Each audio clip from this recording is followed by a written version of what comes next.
Welcome to the Profit by Design podcast.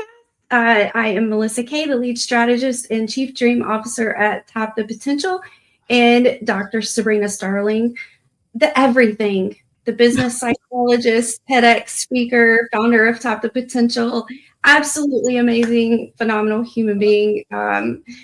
We're here with you today to discuss how unplugging from your business will solve your biggest problem. This is one of my favorite things to talk about, Dr. Sabrina. And I'm going to kick us off by an experience share here. I am a recovering workaholic. Yesterday in our Better Business, Better Life group coaching, we laughed and we were talking about being recovering workaholics. And the lady, it just happened to be all ladies in the group. And we said, I think Dr. Sabrina should make a 12-step program. Oh. You have gotten me and so many people out of this hustle culture, and we appreciate you. And I will tell you that I used to work nonstop. Business was on my brain, not even my business, your business was on my brain nonstop. And I would send you messages with ideas and questions on the weekends. And you broke me from that, thank goodness. And now I honor my unplugged time. And my magic moments are Fridays. And I take Friday afternoons. I go to the coffee shop. I go see my daughter. And this is where the biggest aha moments happen. I solve all the problems when I'm not working. Dr. Sabrina, why is this? This is the biggest irony in entrepreneurship. We are more effective when we work less.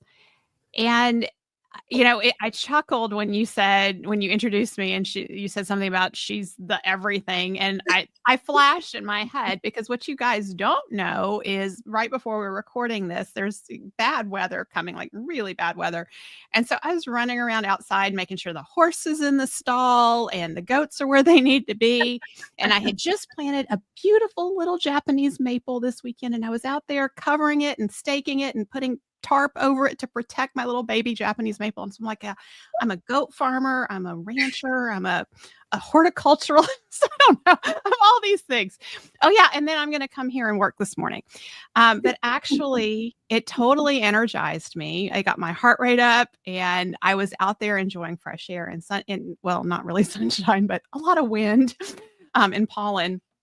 But I came in and I was like, oh, wow, I'm ready to go to work now. I'm feeling energized.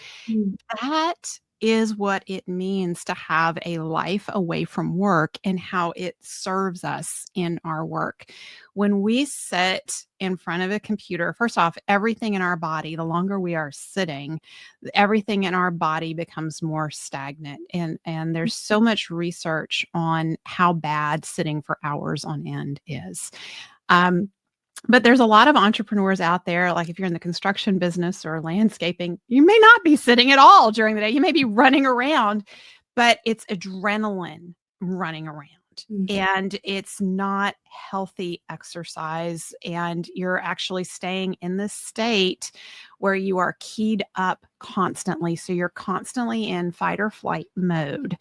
And when we are in fight or flight mode because of stress and we're, trying to solve this problem and that problem and jumping around playing that whack-a-mole game, what we end up doing is we think very shallowly about the problems that we're addressing.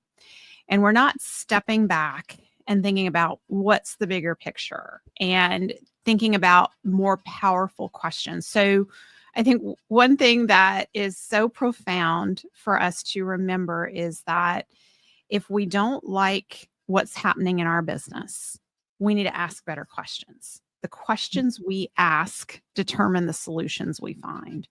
When we are in fight or flight mode, we are asking very shallow questions like, whose fault is it? Versus, how did we get in this position in the first place? What opportunities do we have to take this problem and turn it into an opportunity? How could we use whatever circumstance we're experiencing right now and make our business stronger? What could we stop doing that would allow us to actually have time to address the system over here? So those are like the bigger questions that we need to be asking. And when we are not working and we are out there in the world living life, and we have a couple of powerful questions that we are holding in our mind, we are going to spark these aha moments that allow us to be more effective in our business. Now, one of the things that I think is so important for us to understand is that each of us has a peak amount of hours. That's kind of like the sweet spot for our effectiveness. So if we work too little, we're going to lose our energy and engagement. And if we work too much, the same thing happens. We're going to lose our energy and our engagement. So we need to each identify what our sweet spot for the number of hours we work a week is. I will give you some clues. A lot of research shows that it's around 25 hours a week that productivity and effectiveness peaks around the 25-hour mark. And then it starts to decline after that because of stress and fatigue. So chances are it's around the 25-hour mark, but maybe for somebody who's listening, it's 30 hours, and maybe for somebody else, it's 15, but 25 hours is going to be that kind of that sweet spot of effectiveness. Yes, this is golden. So what I suggest doing is creating a calendar and a schedule that only has about 25 hours a week, or less if you can do it, but that's a good way to start. And with business owners who are working 50, 60 hours a week, I'm really asking them to cut it every few weeks by 5 to 10 hours.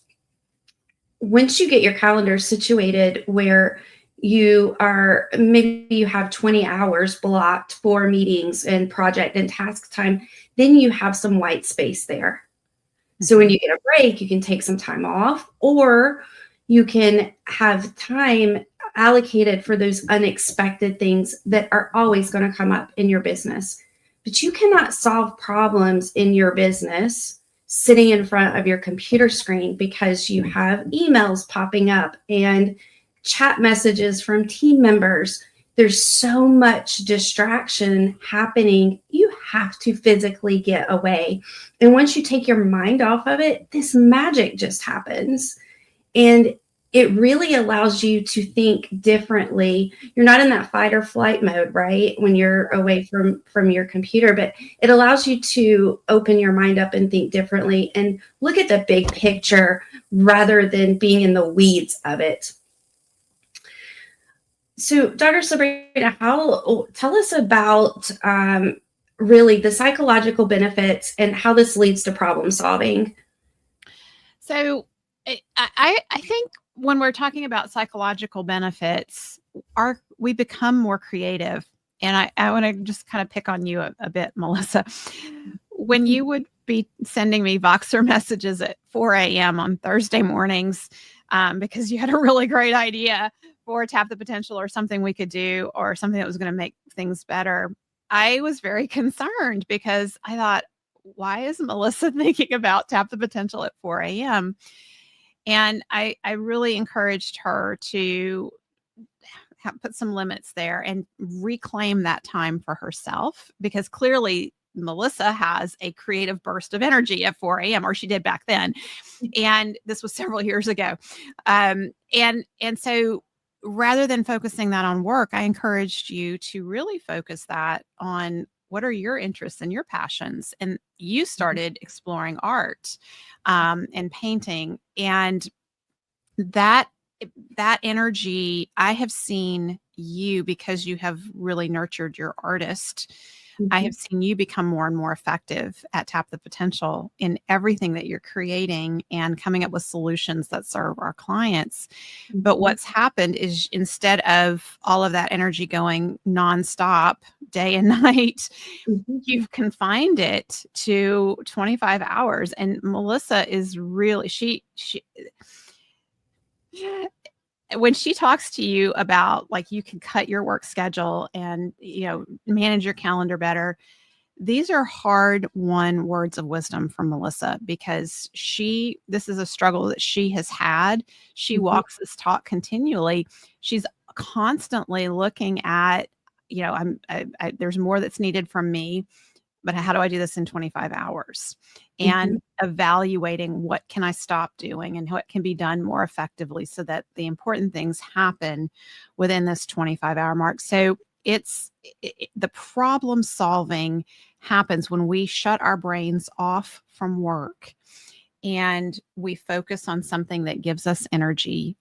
You may not be an artist. You may be somebody who loves repairing and restoring old cars, and getting out in the garage and doing that just gets your brain firing in a completely different direction. And that's the key, is we need to increase our experiences and the variety of experiences that we have. So if you go eat at the same restaurant every Friday and you order the same dish, in a couple of weeks, you don't taste it anymore. Like, it's not there.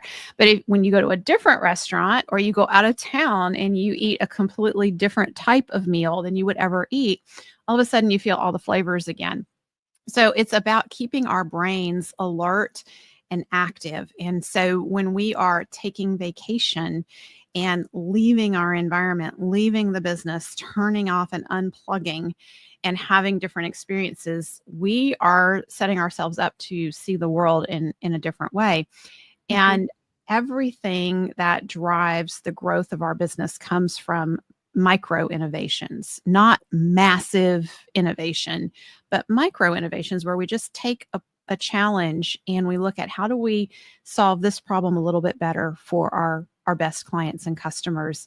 That micro innovation happens when we step away from the business and have different experiences. Go fishing, go hiking, go boating, whatever it is that you love doing that lights you up, that gives you energy, is going to make you more effective. But the challenge that we have as business owners is, when there's problems in our businesses, and there's always problems in our businesses, like, that's just part of being in business, we feel like we need to hunker down and work harder, and we become like tunnel vision and focused on that. And the crazy thing is what we focus on grows. So when we focus obsessively on, this is a problem, that Mhm. problem gets bigger and bigger and bigger for us. Yes. So I want to paint a picture, no pun intended, but I'm going to paint a picture of what this looks like to my fellow workaholics, because it sounds like it just contradicts itself. Work less and do more, right? Yes. When I started creating my art, at first it was really hard, because I felt like I was spending so much time working and getting things done. And then all of a sudden it was like, no, you can't work. You told me, no, don't show up. Take your time for yourself in the morning. And then Amy on our team, our integrator, said, Melissa, you need to take vacations. And I just wasn't doing these things. But I started really focusing on my art. And that's the first thing that I do every morning. I have my cup of coffee. I spend a little time with my husband, and I do something with my art every morning. That changed everything for me, for the way that I show up, because number one, my cup was full. Yeah. I started showing up for myself first, and we have to show up for ourselves first before we can show up in a good way for anyone else. So I started showing up for myself, and I started getting rest. I got away from my computer, so my eyes weren't as fatigued anymore. My brain wasn't as fatigued anymore. And I got out of the weeds of the day to day. And that really made me be more productive at work while I am working. And here's another tip: having that motivation, that one thing that you do for yourself to look forward to, will keep you in alignment and help you to honor the hours that you want to work. So it's a reward. If I am only going to work 25 hours this week, what are the things that I have to focus on? What are my highest priority and my highest value activities that I need to do? Show up at my best, but then after that, My reward is I get to paint in the morning, or I get to take Friday afternoons off, or whatever that might be for you. So having that motivation is key. And I want to share with everyone an example of what this looks like. So I had a huge breakthrough by taking this time off in our client delivery last year. And right now I have this big, massive rock. And I remember, I think I told you a couple of weeks ago, I don't think that I'm going to get this rock done in Q1. I believe it's going to take till through Q2. And my rock is to simplify the delivery of the Tap the Potential solution in our Better Business, Better Life program in a very effective, streamlined way, so that our clients coming in can take a 4-week vacation by the end of year 1. Okay, that's a big, hairy, audacious goal. It's a hairy, audacious goal for all of our clients, but also as a lead strategist, it's a big goal for me. How in the world can I help someone take a 4-week vacation in just 1 year? By focusing on taking care of myself first and painting and not pushing myself to work more than 25 hours a week, I have figured it out. And this is the first time. I knew you would. This is the first time Dr. Sabrina's hearing that. So surprise. It's done. But it was only because I honored that time off. If I would have continued to just stay in the weeds and try to figure it out, chugging away and moving forward, I wouldn't have gotten there. But literally the way that it showed up was as I was painting a few days ago, totally not thinking about work, just focusing on my paint and my colors and the process that I was going through. A couple of thoughts just entered my mind randomly. And I said, oh my gosh, why didn't I think of that sooner? This is it. It's done. Now all I have to go do is type it up, create the system. That's a beautiful example of how working less supports creative problem solving. Yes. And I think as you listen to Melissa, one of the things that I hope you picked up on is the small steps forward in terms of taking her life back from work and how that supported her. So small steps forward taken in a consistent direction lead to big change over time. And I want to talk now about the simple steps that you can take to start setting these limits in your business. And, absolutely calendaring and being very intentional with your time is one of those steps. But we can even back it up and make it easier from there and really just start with, as you're making your schedule, I want you to draw a line at the end of your workday each day. You get to pick wherever that line is going to be, but there's a line of demarcation, and that is the line when work stops. And so you pick a set time to stop work each day. I recommend earlier than 5 o'clock. My personal preferred time is 3 o'clock because I have kids and, school, and they get home from school and I love to go and sit in the kitchen and talk with them when they get home. So that is it. And that's it, right? There's a motivator there for me to stop work. Melissa's motivator is she gets to go do art or something, something she enjoys doing. So create a motivator where you stop and you're going to fully unplug at the end of your day. That means you're going to turn off your phone and you're not going to be texting clients or customers or your team members. You're going to fully unplug. And I actually recommend, I have one of our Work Supports Life stickers on my phone. Those of you who are watching on video, you can see that.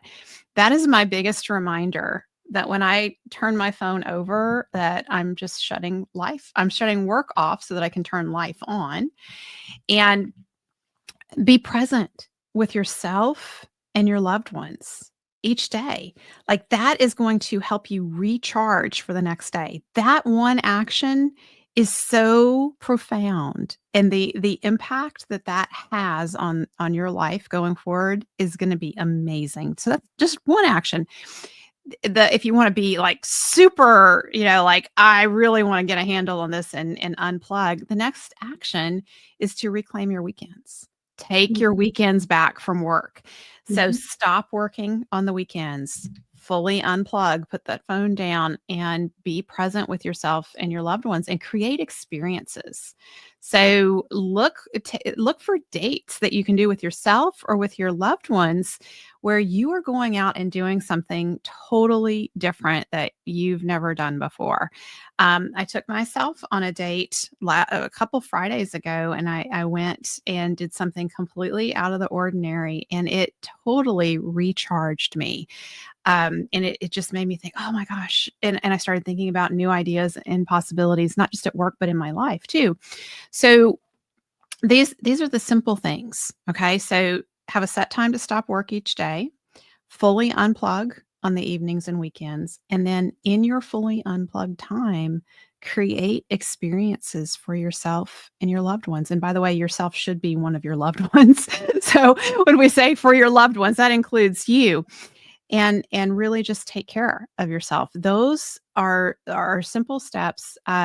You can take if you want to really commit. We have the Work Supports Life pledge that you can take that says, I'm all in. I'm going to stop work at a set time each day, and I'm going to take evenings and weekends off and really be present with myself and those I love. You can take our Work Supports Life pledge at tapthepotential.com/pledge. And when you take that pledge, you also are signaling us that this matters to you. And if there is anything that we can do to support you, Caitlin on our team will reach out to you and say, hey, what are your challenges around taking your life back from your business? And I know Caitlin's going to have a resource. Whatever challenge you tell her, she is going to have a resource to share with you that is going to support you in what you are trying to accomplish in taking your life back from your business. This is changed so much for me, Dr. Sabrina, and I know so many of our listeners and our community and clients that Tap the Potential. So thank you. This is your permission slip to fully unplug from your business and make it a routine. Take care of yourself and go ahead and make that commitment and take the pledge, because that is truly a concrete step to taking your life back. Thank you, Dr. Sabrina, and thank you to everyone that has joined us today. We will see you next week.